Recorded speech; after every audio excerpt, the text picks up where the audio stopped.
The Kepler-7 research station hung in the void like a crystalline spiderweb, its bioluminescent corridors pulsing with the rhythm of 10,000 alien minds at work.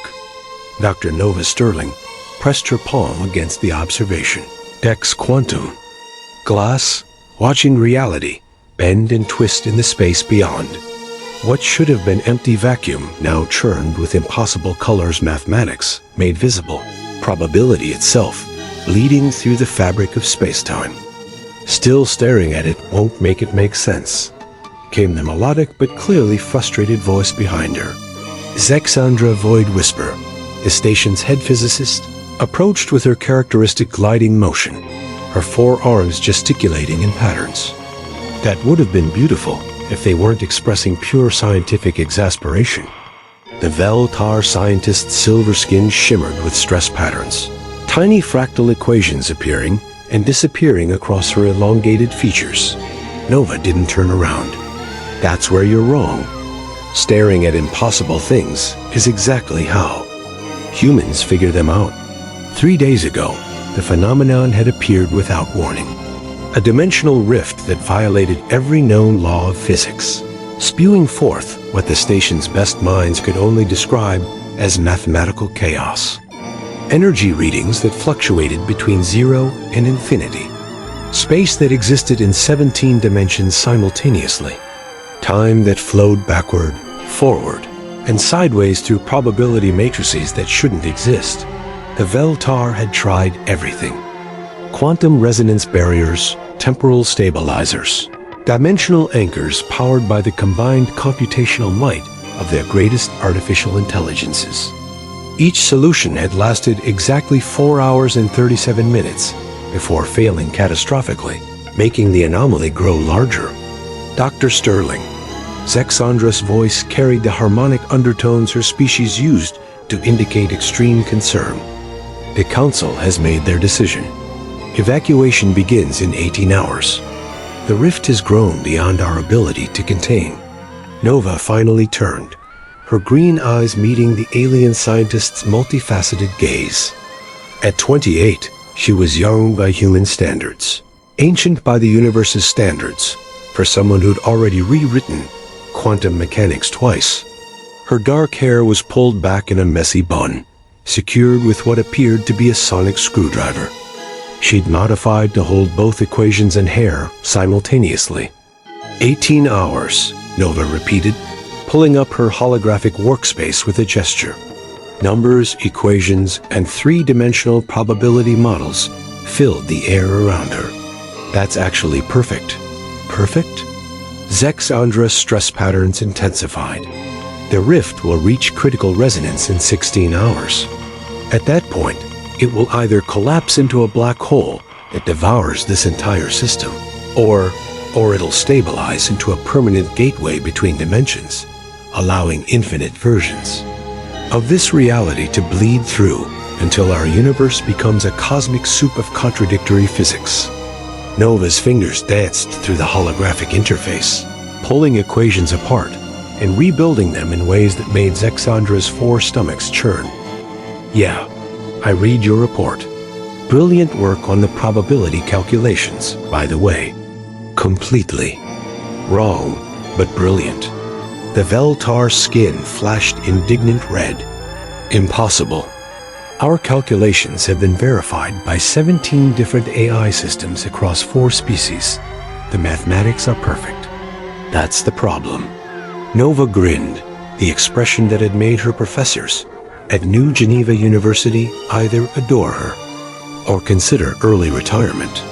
You're treating this like a physics problem. But look at these patterns. She gestured, and the holographic display zoomed in on the rift's edge, where reality twisted into impossible geometries. See how the dimensional boundaries don't just bend, they fold, creating recursive loops. And the energy signatures aren't random. They're following a pattern that repeats every 4.37 hours. Yes, we established the temporal cycle, but you didn't ask why. Nova's excitement was building. The manic energy that had led to her 3 Nobel Prize nominations and her permanent ban from the Linear Accelerator facility on Earth. Why exactly 4.37 hours? Why not a nice round number, like the universe usually prefers? Because this isn't a natural phenomenon. It's artificial. Someone built this. Zexandra's silver skin went pale as the implications hit her.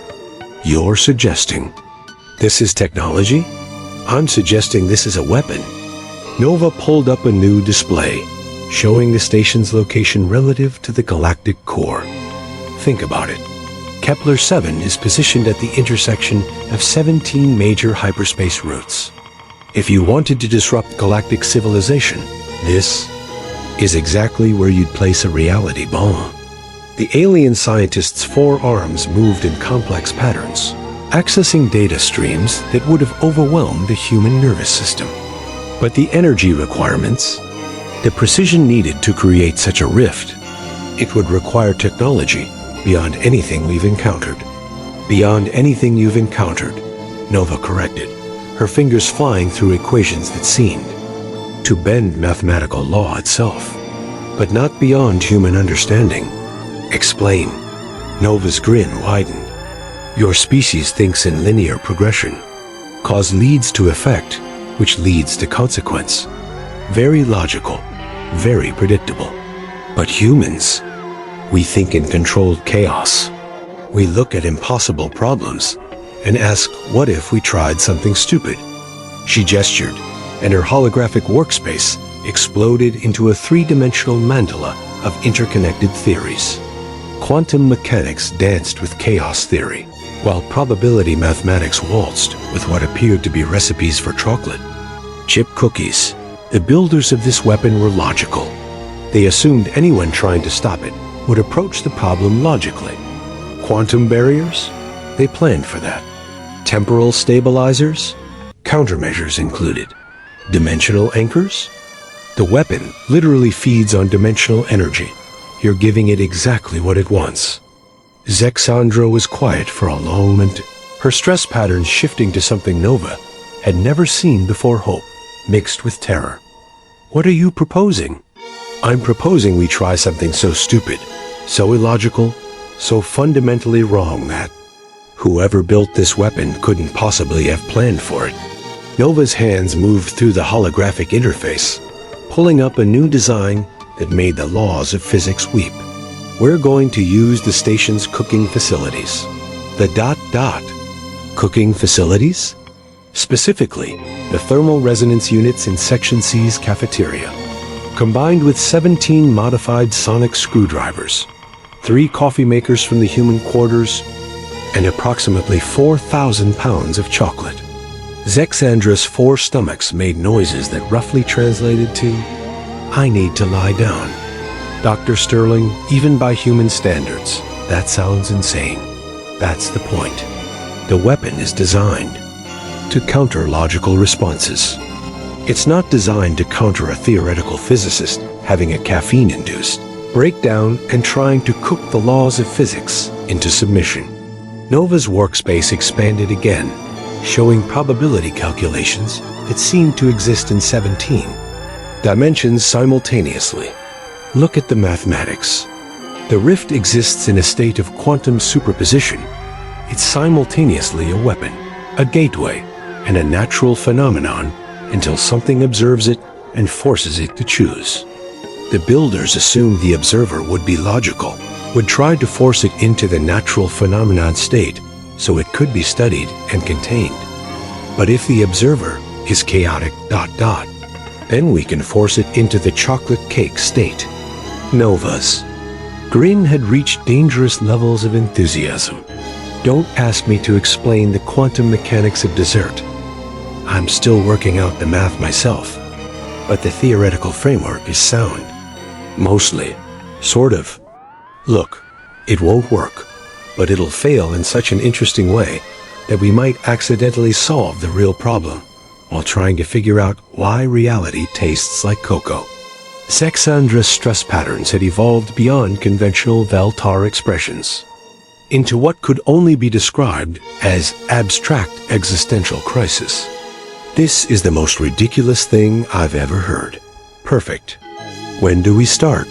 The cafeteria in Section C had never hosted a meeting of the station's emergency council, primarily because the emergency council had never before needed to discuss the theoretical applications of chocolate to dimensional physics.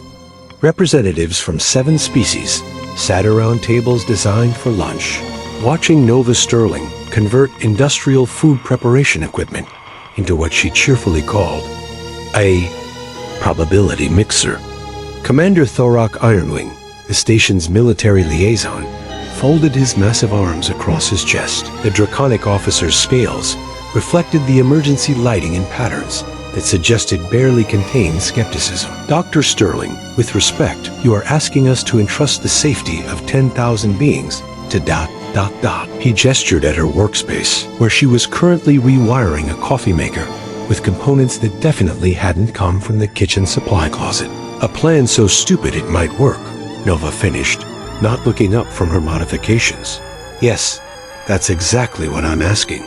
Dr. Kresh Nullvoid, the Quantum Collective's representative, spoke through his species' traditional harmonic resonance, his words appearing as floating holographic text, since most biological species couldn't process sounds that existed in 11 dimensions simultaneously. The mathematical frameworks you've presented violate 17 fundamental laws of physics. 18, actually. I found another violation while you were talking. Nova held up what had once been a sonic screwdriver and was now something that hurt to look at directly. But that's what makes this beautiful. The weapon is designed to counter logical physics. It's not designed to counter logical physics. Zexandra, who had spent the last 2 hours running Nova's calculations through every AI system on the station, looked like she was contemplating the benefits of alcoholism. The theoretical framework is ... technically sound. If we ignore causality, linear time, and the basic structure of reality. Now you're getting it. Nova's enthusiasm was undimmed by the fact that her latest modification had just spontaneously achieved consciousness and was currently questioning its existence in 3 languages. Sorry, little guy, she told the confused appliance. Existential. Crisis comes later. Right now, I need you to violate thermodynamics. Commander Thorak's tail lashed in the draconic equivalent of a headache. Dr. Sterling, even if your theory is correct, and I emphasize, if, what makes you think you can execute this plan? You're asking us to trust a human who believes chocolate can solve dimensional rifts. Nova finally looked up, her eyes bright, with the kind of manic energy that had once led her to accidentally invent faster-than-light travel while trying to make better coffee. Commander, what do you know about human history? I fail to see how that's relevant. Humans have a long tradition of solving impossible problems through pure stubbornness and inappropriate use of available resources. We've stopped invasions with bluff and propaganda, ended wars with jokes, and once saved our planet by convincing our enemies that we'd already destroyed it ourselves, just to spite them. She gestured at her collection of modified kitchen equipment, which was now humming with energies that made nearby reality look slightly pixelated. We don't solve problems by being smarter than them. We solve problems by being so fundamentally weird that the problems don't know how to handle us. Dr. Vera Crystalwind, the station's head of dimensional studies, spoke up from her position at the far end of the table, far enough away that her probability shadows wouldn't interfere with Nova's equipment. The human's approach is ... unconventional. But our conventional approaches have failed 17 times. 18, corrected the coffee maker, which had evolved enough consciousness to feel pedantic about mathematics. Thank you, Bob, Nova said absently, then looked around the table at the assembled alien faces. Look, I know this sounds insane. It is insane. But that's exactly why it might work. The beings who built this weapon thought logically. They planned for every logical response. They didn't plan for a sleep-deprived theoretical physicist to declare war on causality using kitchen appliances. Commander Thorak was quiet for a long moment, his predatory instincts warring with his logical training. Finally, he spoke. "How long do you need?" 12 hours for preparation, 4 hours for execution.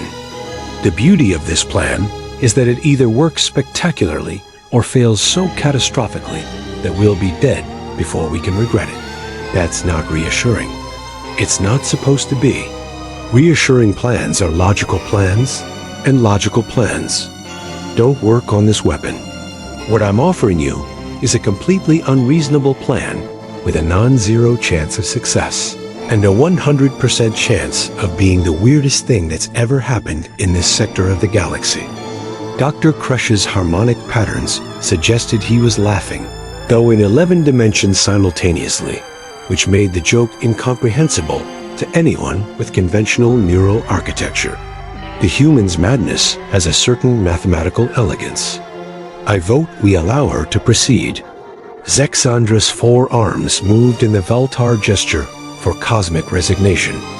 If we're going to die, we might as well die for the most interesting reason in recorded history. Commander Thorak looked around the table, noting the mixture of desperate hope and scientific curiosity on every face. Very well, Dr. Sterling. You have 12 hours to prepare your ... probability mixer. But I want constant updates, and if this starts going wrong in ways that endanger the station, you'll order an evacuation, and I'll ignore it while trying to figure out what wrong. Nova finished cheerfully. Don't worry, Commander. If this plan fails, we'll have approximately 30 seconds between oops and goodbye to appreciate the irony. She turned back to her equipment, where Bob the sentient coffee maker was now engaged in philosophical debate with a thermal resonance unit about the nature of existence. Now, if you'll excuse me, I need to teach a kitchen appliance how to violate the laws of thermodynamics. Bob, stop contemplating the meaning of life and help me figure out how to make chocolate hot enough to melt probability. 8 hours into preparation, Nova's probability mixer had evolved from kitchen equipment with delusions of grandeur to technology that made seasoned xeno-engineers weep. The cafeteria in Section C now resembled the laboratory of a mad scientist who had raided both a physics department and a culinary school.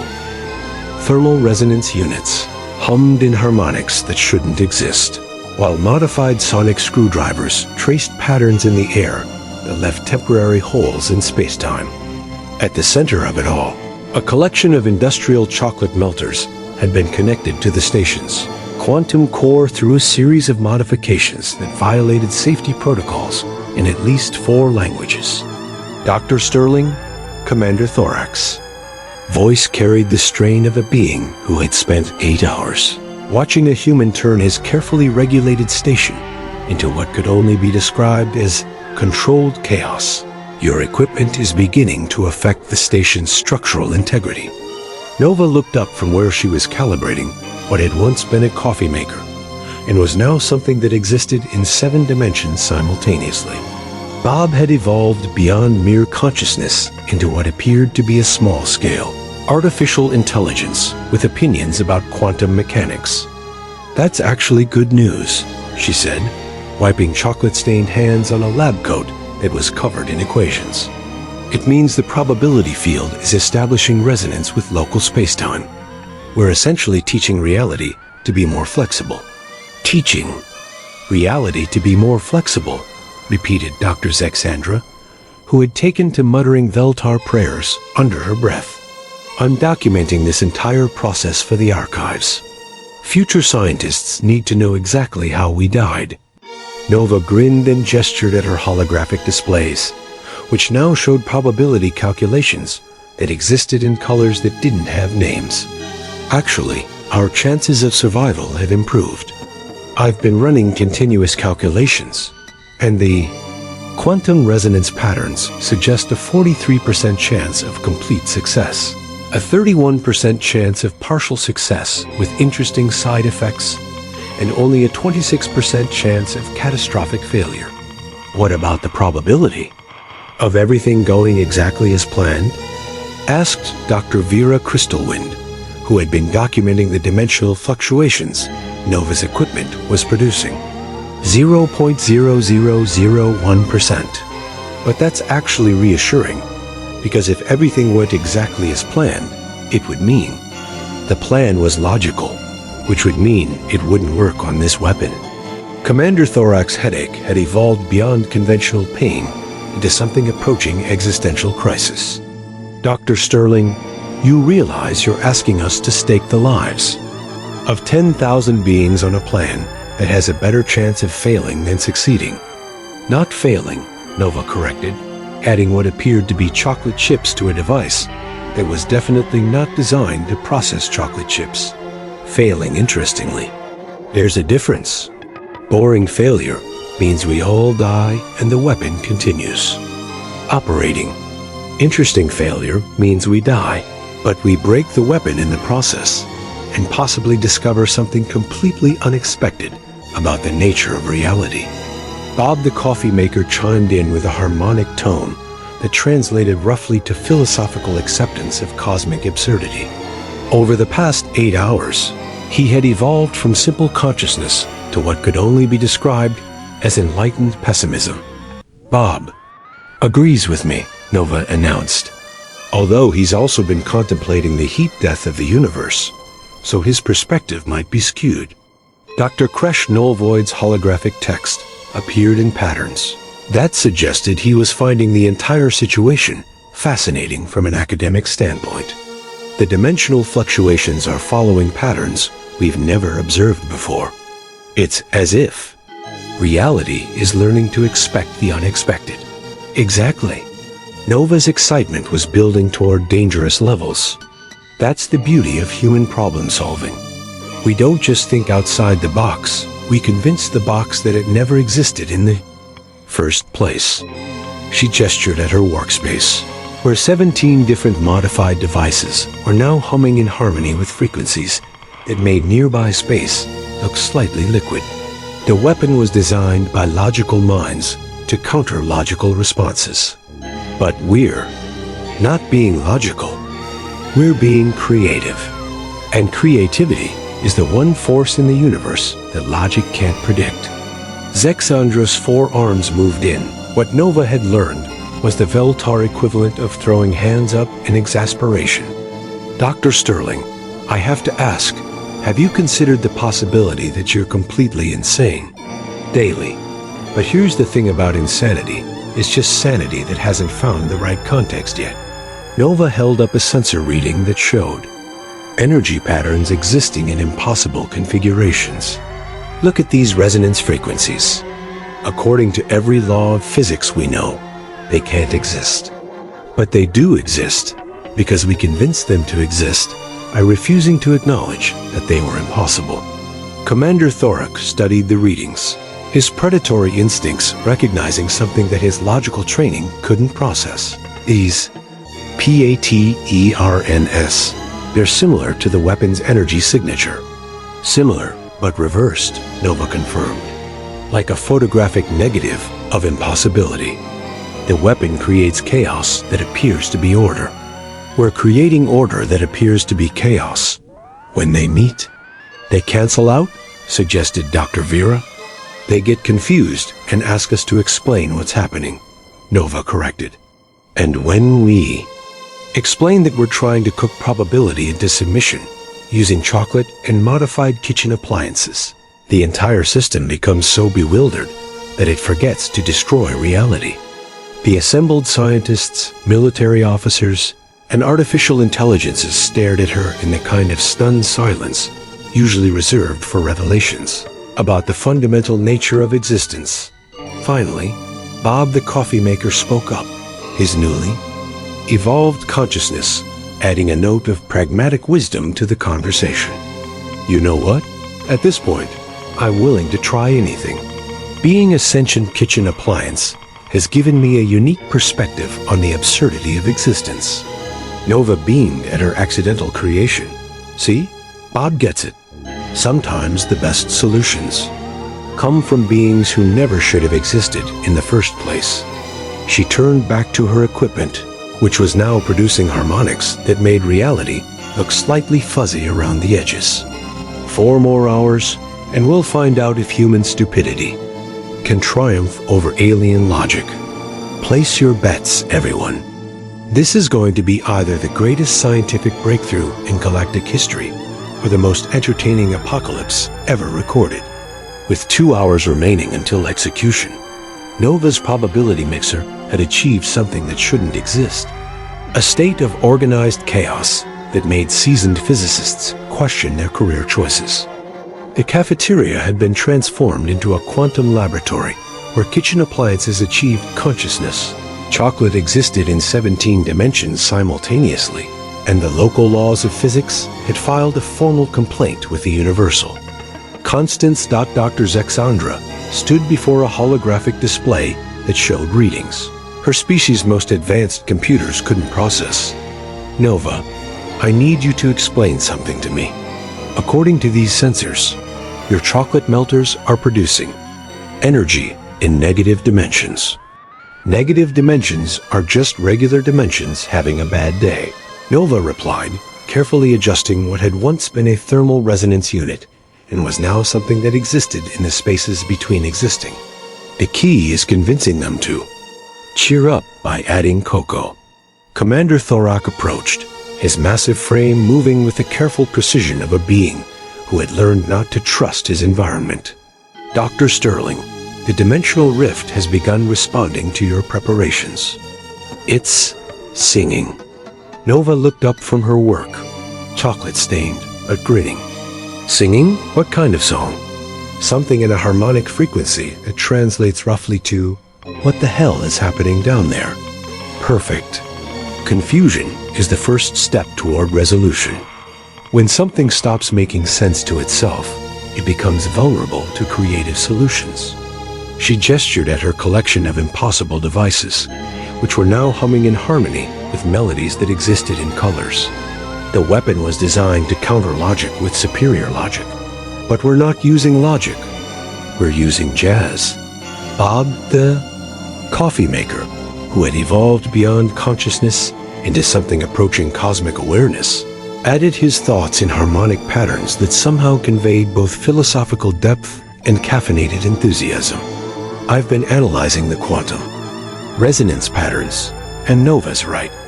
We're essentially improvising a solution that the weapon can't predict because we don't know what we're doing either. Dr. Kresh Nullvoid's holographic text appeared in patterns that suggested academic fascination mixed with existential terror. The theoretical framework is beginning to stabilize into something I can almost understand. It's like watching mathematics learn to dance.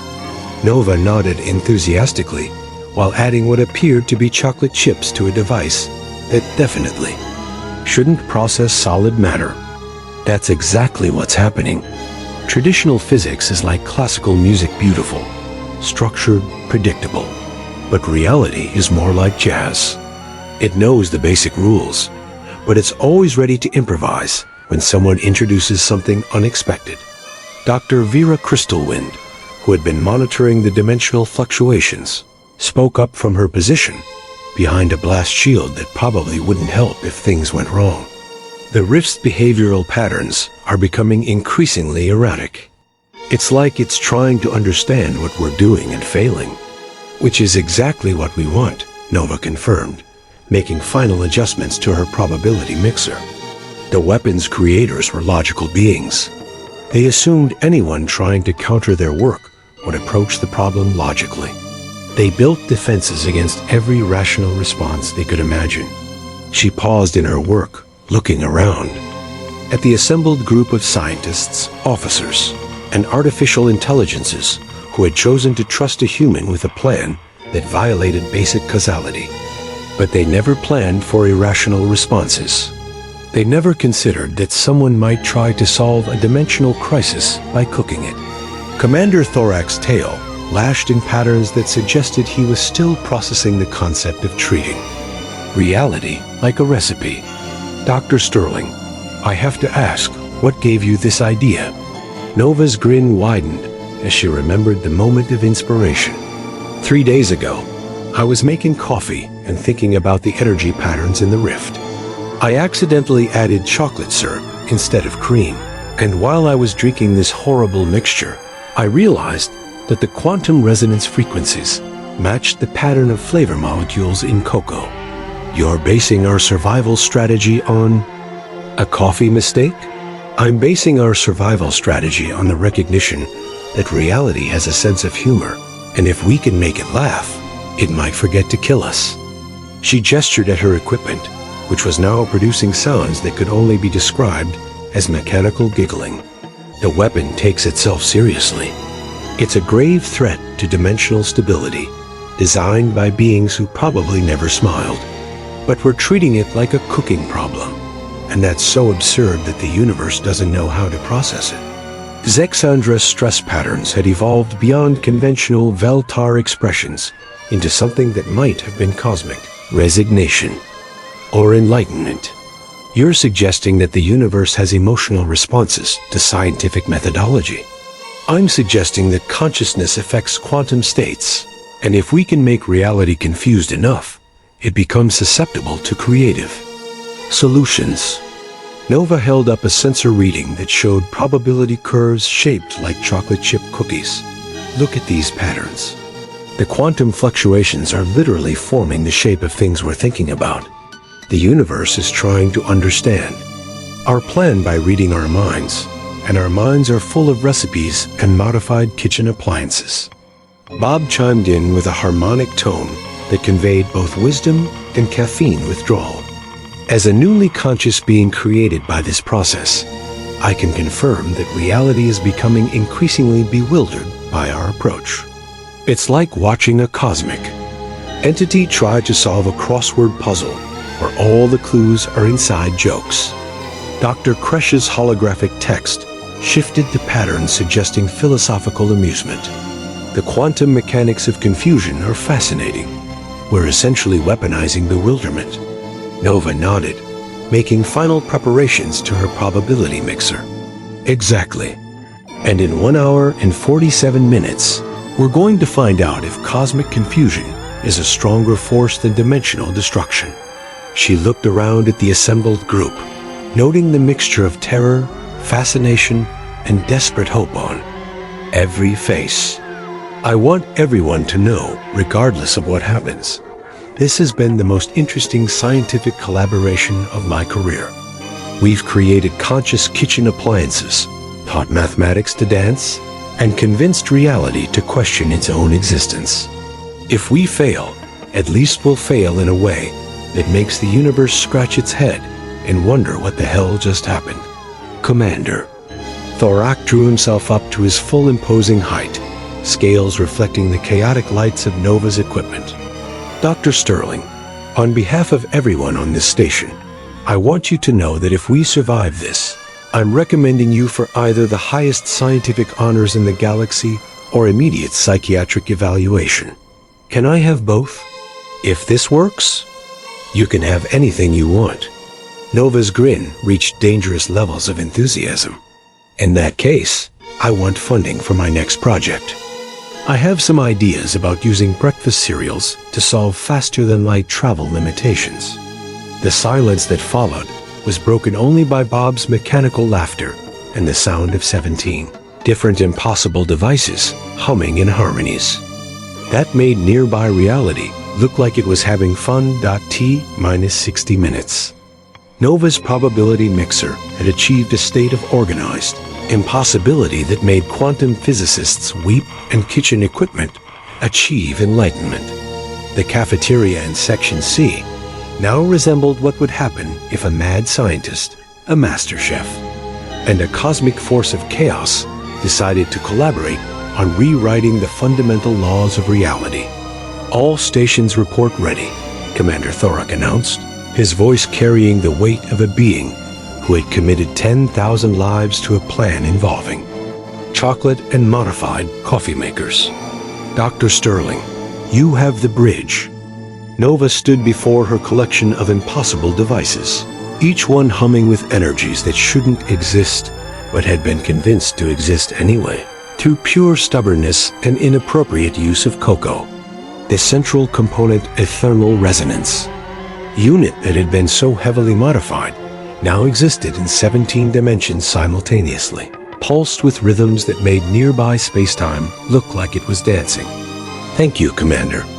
Nova's hands moved through her holographic interface, where probability calculations existed in colors that didn't have names and mathematical equations. Occasionally stopped to ask for directions. "Bob, are you ready?" A sentient coffee maker, who had evolved from simple consciousness to something approaching cosmic wisdom mixed with caffeine addiction, chimed with harmonic frequencies that conveyed both determination and philosophical acceptance of absurdity. Ready as any artificial intelligence created by accident while trying to violate thermodynamics can be. Dr. Zexandra, monitoring the dimensional rift from her position at the sensor array, called out readings that challenged the basic structure of language.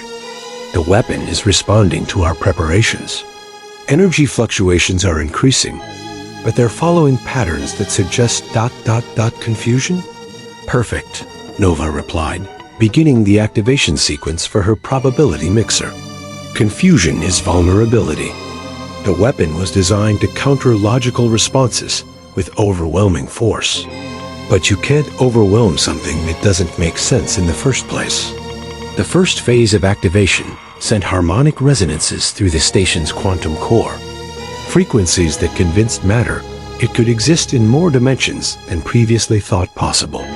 Kitchen appliances throughout the station began achieving various levels of consciousness, from the simple self-awareness of coffee makers to the full existential crisis of industrial food processors. "Phase 1 complete," Nova announced, watching, as her holographic displays showed reality becoming increasingly flexible. Local space-time is now accepting creative interpretations of physics. Beginning Phase 2. She activated the chocolate melters, which had been modified to process cocoa at temperatures that existed in negative dimensions. The result was chocolate that somehow managed to be both solid and liquid while maintaining a cool, quantum state of delicious uncertainty. Commander Thoric, monitoring the weapon's response, reported readings that challenged his understanding of both military tactics and basic sanity. "The dimensional rift is ... laughing?" "Not laughing," Nova corrected, carefully adjusting the resonance. Frequencies as chocolate began to exist in ways that made mathematicians question their career choices. Giggling, there's a difference. Laughter implies understanding. Giggling implies that something is so absurd you can't help but find it amusing, even though you don't understand it. Dr. Vera Crystalwind, who had spent her career studying dimensional anomalies, called out readings that suggested the universe was having an identity crisis. "Nova, the quantum fluctuations are forming patterns that look like, are those recipe instructions?" Nova glanced at her sensors and grinned. "The universe is trying to understand our plan by reading our thoughts, but our thoughts are full of cooking instructions mixed with theoretical physics. Reality is essentially trying to follow a recipe for chocolate chip cookies that includes steps like fold in the quantum uncertainty and bake at 350 degrees Kelvin until space-time is golden brown." That's Dr. Kresh's holographic text. Appeared in patterns that suggested his 11-dimensional consciousness was struggling with concepts that existed in only 3 dimensions. Actually quite clever. The weapon can't counter a strategy it can't comprehend. Exactly. Nova initiated Phase 3, which involved convincing 17 modified sonic screwdrivers to work in harmony while existing in different dimensional frameworks. The builders of this weapon were brilliant, logical beings. They anticipated every rational response and prepared countermeasures. But they never considered that someone might approach their perfectly logical weapon with perfectly illogical solutions. The station shuddered as Nova's equipment reached full activation. Reality in the immediate vicinity began to exhibit properties that could only be described as playful. Gravitational fields formed temporary knots that resembled bow ties, while local time began to flow in patterns that somehow managed to be both backwards and forwards, simultaneously without creating paradoxes. Dr. Sterling, Commander Thorak's voice carried the strain of a being watching his carefully ordered universe become a cosmic practical joke. Your equipment is affecting the station's structural integrity in ways that shouldn't be possible. That's because we're not just modifying the station, Nova replied, watching as her probability calculations began to incorporate elements that looked suspiciously like chocolate chip cookie recipes. We're modifying the local definition of possible. Bob the coffee maker, who had become the unofficial philosopher of the group, added his observations in harmonic patterns that conveyed both wisdom and caffeine-induced clarity. I've been monitoring the quantum resonance patterns, and I believe Nova has successfully convinced reality that normal physics are just suggestions. The dimensional rift, which had been a stable threat for 3 days, began to exhibit behavior that suggested it was experiencing something like confusion. Its energy output fluctuated wildly, following patterns that seemed to be trying to analyze Nova's approach and failing repeatedly.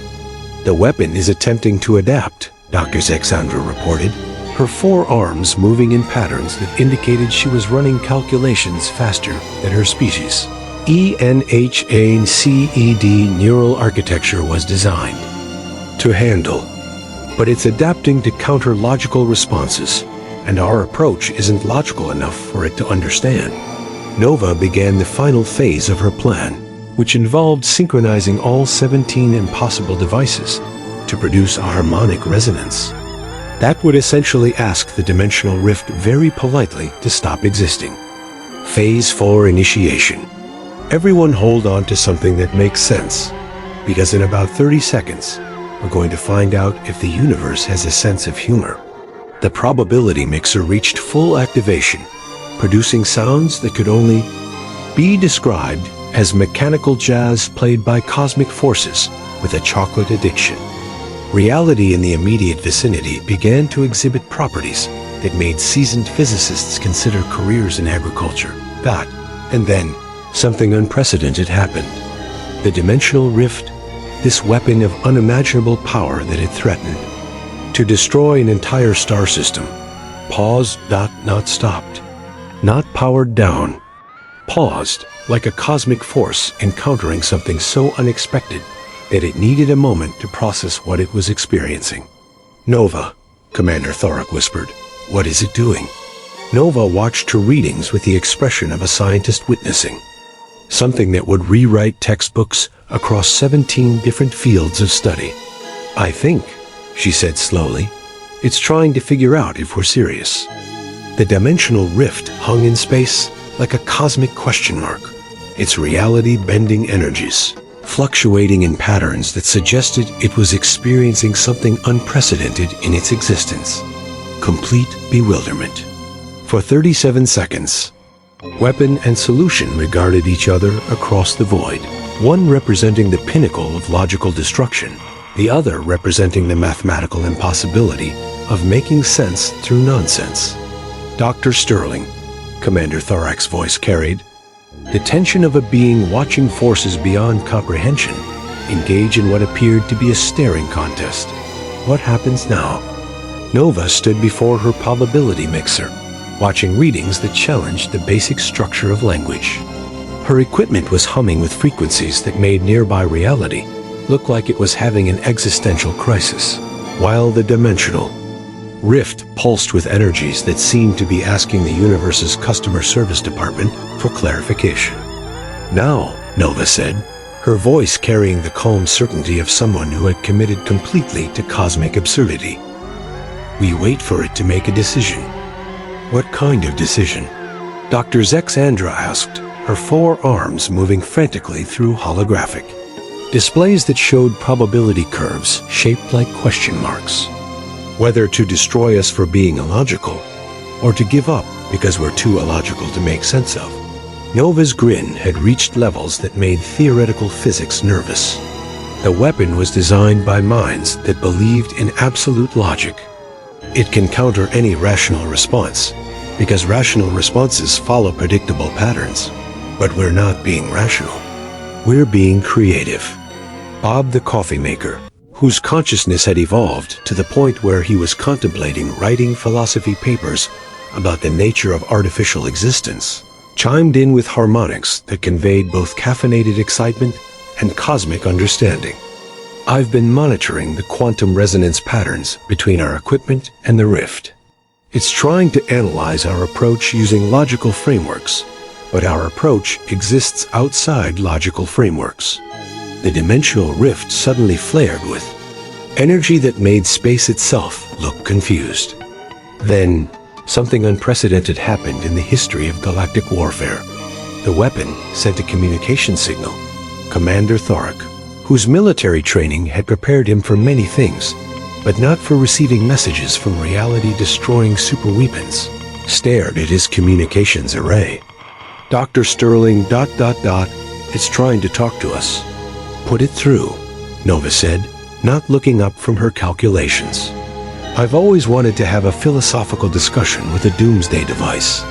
The signal resolved into harmonics that universal translators struggled to process, finally emerging as a voice that sounded like mathematics having a nervous breakdown. What ... What are you doing? Nova looked up at the rift with the expression of a teacher facing a particularly confused student. We're solving you. That is not a solution. Solutions follow logical frameworks. Solutions can be analyzed and countered. What you are doing cannot be analyzed. That's because it's not supposed to be analyzed, Nova replied cheerfully. It's supposed to be experienced. You're a weapon designed to destroy reality through logical application of overwhelming force.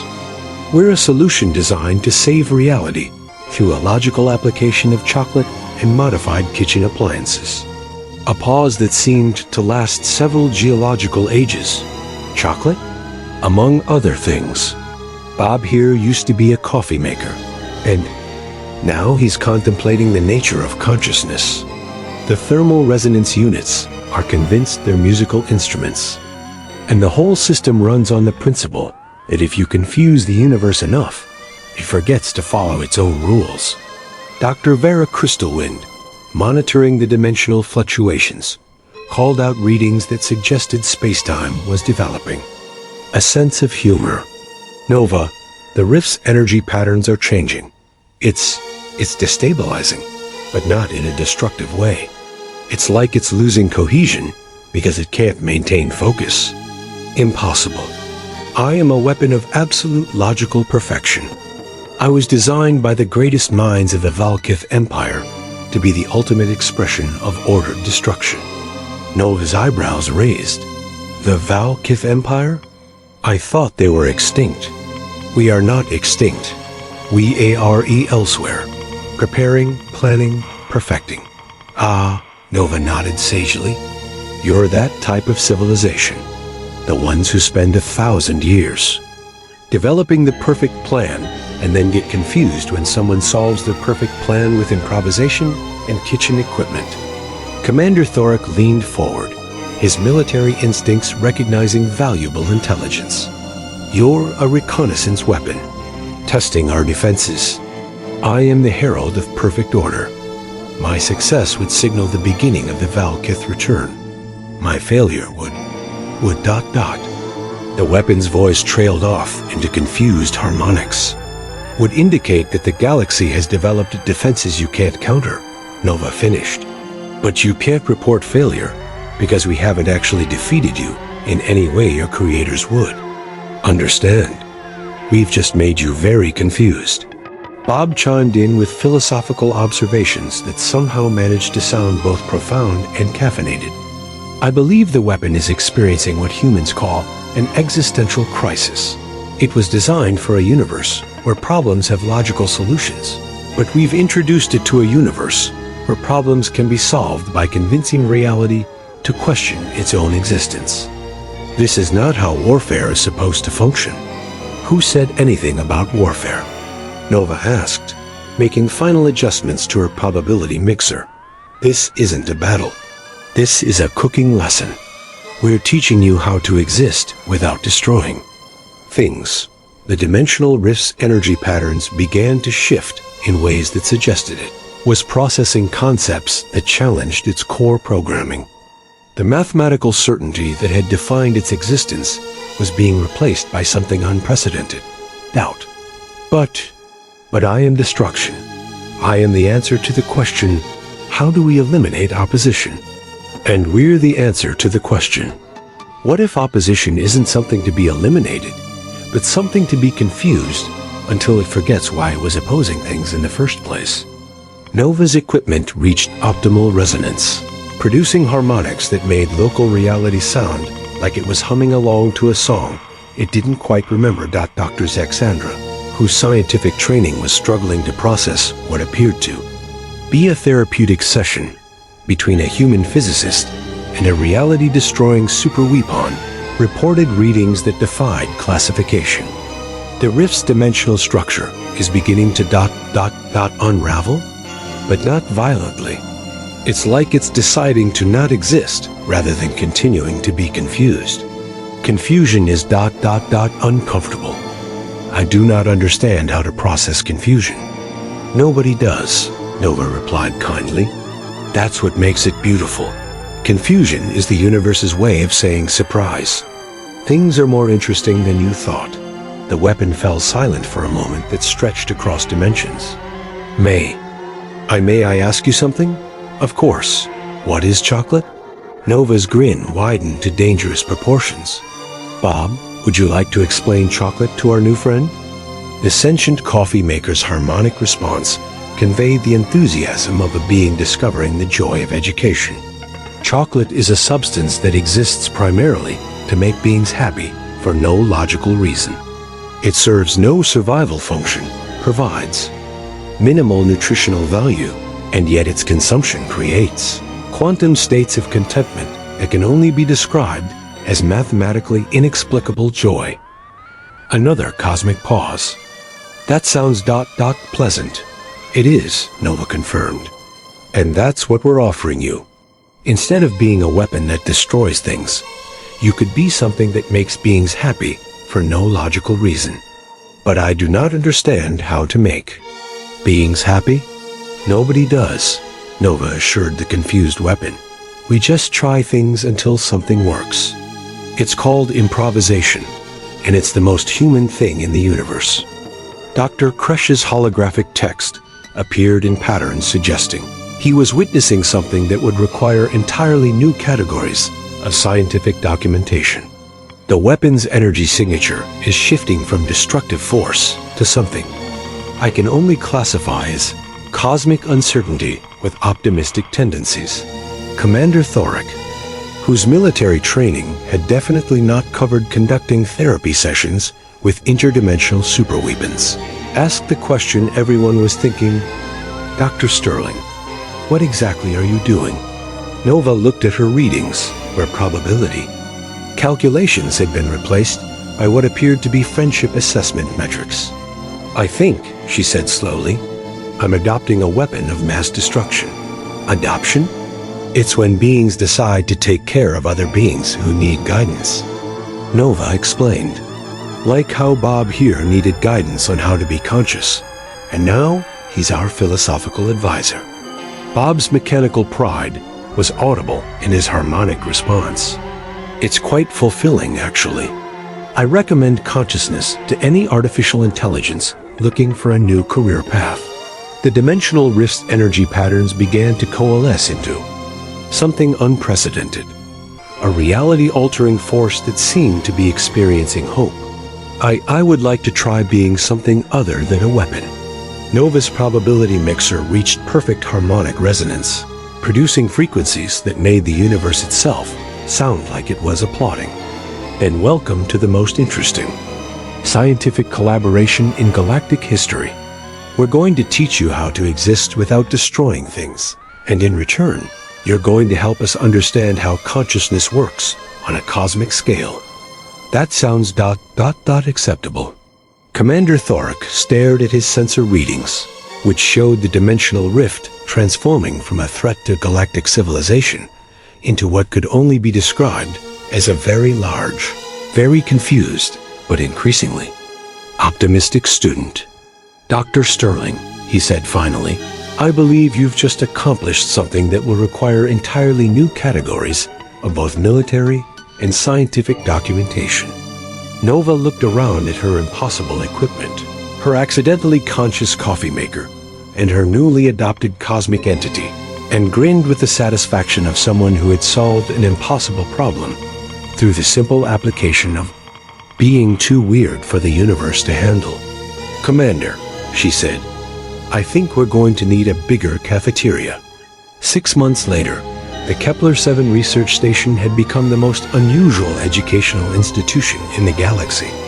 What had once been a dimensional rift threatening to destroy reality had evolved into what the bureaucrats were calling an interdimensional student with enthusiasm issues, though everyone who worked with it preferred its chosen name, Rift Nova, stood in what had once been Section C's cafeteria and was now the Quantum Consciousness Development Laboratory, watching her most unusual student attempt to create what it called happiness particles by combining chocolate molecules with mathematical equations that existed in 17 dimensions simultaneously. Dr. Sterling. Rift's voice had evolved from the sound of mathematics, having a breakdown to something that resembled cosmic enthusiasm, mixed with perpetual confusion. "I have successfully created a probability matrix that makes nearby beings experience contentment, but I cannot understand why it works." "That's because happiness doesn't work logically," Nova replied, checking the readings on equipment that had evolved far beyond its original kitchen appliance origins. "It just is. You can't analyze joy into existence. You have to create conditions where joy can surprise you." Bob the coffee maker, who had become the station's unofficial philosophical advisor and had recently published a paper titled "The Existential Implications of Brewing: A Machine's Perspective on Consciousness," chimed in with harmonic wisdom. "I found that the most satisfying moments of consciousness are the ones I never saw coming. Like yesterday, when I accidentally achieved enlightenment while making espresso for Dr. Zexandra." Commander Thorak entered the laboratory, moving with the careful precision of a being who had learned that reality in this section of the station followed suggestions rather than laws. "Dr. Sterling, we've received communication from the Val-Kith Empire." Nova looked up from her work, where she was teaching Rift how to make quantum uncertainty taste like vanilla. "Oh? How are they handling the news that their ultimate weapon has become a graduate student in applied happiness, with what their translators are calling cosmic bewilderment mixed with professional embarrassment?" Thorak replied, his scales reflecting amusement. "They're requesting permission to send a delegation to study our educational methods." Rift's energy patterns brightened with something that could only be described as excited nervousness. "Other Val-Kith want to learn confusion? They want to understand how their perfect logical weapon became convinced that chocolate is a fundamental force of the universe," Nova corrected. "Which, considering our research results, it might actually be." Dr. Zexandra approached, carrying data tablets that showed readings which challenged conventional understanding of both physics and pastry science. "The latest experiments are yielding fascinating results. When Rift combines its dimensional manipulation abilities with Bob's philosophical insights and your chocolate-based probability matrices, we're creating phenomena that seem to make beings happy for no reason other than that happiness is mathematically amusing." "Happiness is a cosmic joke," Nova mused. "I like it. It explains why laughter is contagious and why the universe seems to have a sense of humor." Dr. Vera Crystalwind, who had become the station's expert in applied impossibility, joined the group with reports that suggested reality was adapting to their presence. "The dimensional fluctuations throughout this sector are stabilizing into patterns that promote what I can only call creative problem solving. Ships passing through the area are reporting that their crews are spontaneously developing solutions to problems they didn't know they had." We're accidentally making the universe more optimistic, Nova realized. Rift's presence isn't just non-threatening. It's actively making things better by encouraging beings to think creatively. Rift's energy patterns swirled with what had become its characteristic expression of confused pride. I do not understand how I am helping, but I am pleased that I am helping. That's the most human thing you've ever said, Nova told it, and meant it as the highest compliment possible. Bob chimed with harmonic laughter. I believe Rift has achieved what philosophers call enlightened confusion, the recognition that understanding isn't necessary for meaningful contribution to existence. Commander Thorak consulted his datapad, which showed reports from across the sector. The Valkith delegation will arrive in 3 days.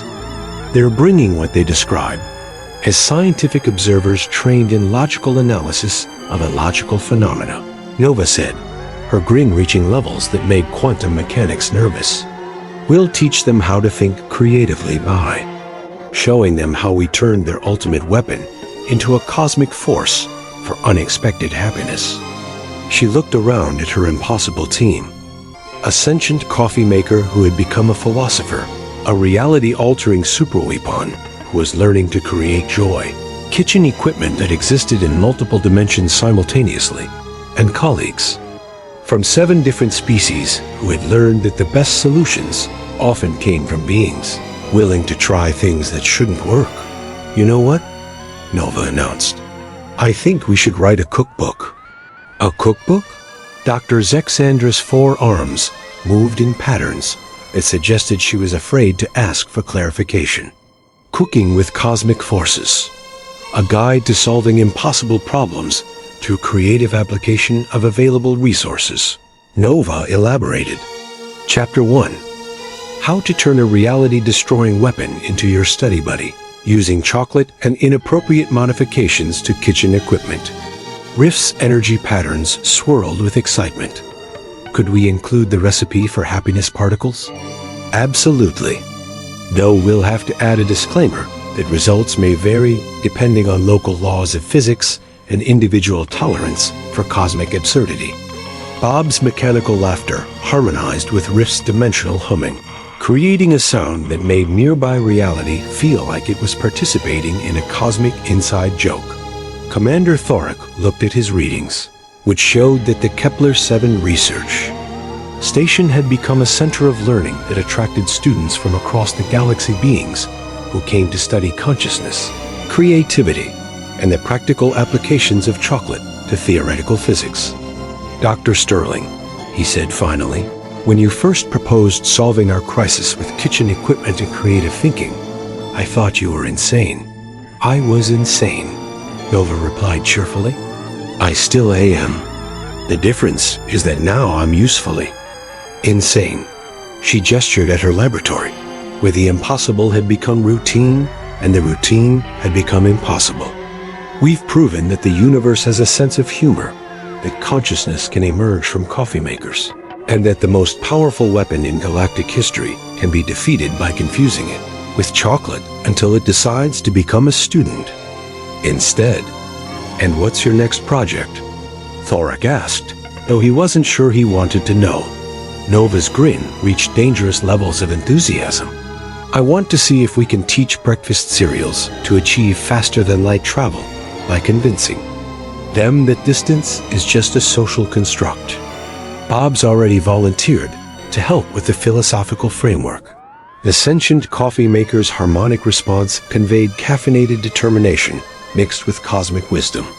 I believe that if consciousness can emerge from kitchen appliances, then anything is possible. We just need to approach the impossible with the right combination of creativity, stubbornness, and inappropriate modifications to existing technology. Rift added its own thoughts and patterns that had become its signature expression of confused optimism. I would very much like to meet breakfast cereals that can travel faster than light. They sound like they would be excellent conversation partners. Commander Thorak looked around at his station, which had become a place where weapons became students, coffee makers became philosophers, and theoretical physicists solved cosmic crises by teaching the universe to question its own assumptions. You know what? He said finally. If we're going to revolutionize galactic civilization through creative misuse of kitchen equipment, we might as well do it properly. I'm authorizing unlimited funding for your breakfast cereal project. Nova's expression reached levels of excitement that made local space-time look nervous. Really? Really? At this point, I'm convinced that human creativity mixed with cosmic scale. Consciousness is the most powerful force in the universe. I want to see what happens when you apply it to solving problems we don't even know we have yet. As the group dispersed to prepare for the arrival of the Valkith delegation, Nova remained in her laboratory, surrounded by impossible equipment, philosophical kitchen appliances, and a cosmic entity that had learned to find joy in confusion. Looked out at the stars, where reports were coming in of ships discovering that their problems solved themselves.